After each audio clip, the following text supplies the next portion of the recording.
Bugün ayın 9'u dekabrın. Yürüdük Konurgunç Menarına geldim ziyarete. Hemmetin içine girip ziyaret ettim. Hazır işlerimi yadigar bir düşkünüydüm. Yadigar bizden kalsın. Hem vatanına iyilen taşa düşerler. Yat yurt diye aşak görürler. Belki ata vatanına gelip, tuğ çırağını iyip, öz vatanını iyiline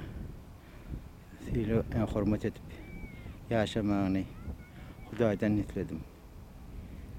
Arzular hasıl olup, öz vatanımıza, öz ilimize, günümüze hizmet etmek niyetler etsin. Yat yerde yaşak görürler. Vatanın, iyinin, günün, doğanın, anlaşın, hoşlarların hemmetini katını bilirler.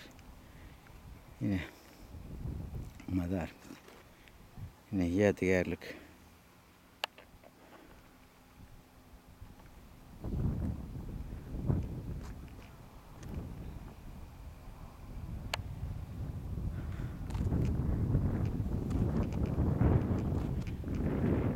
Hey, atabağam yurdu.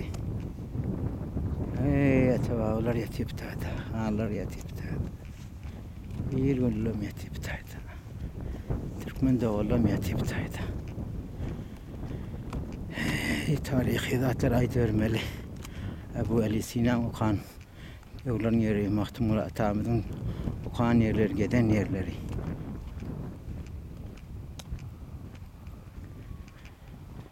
Hey.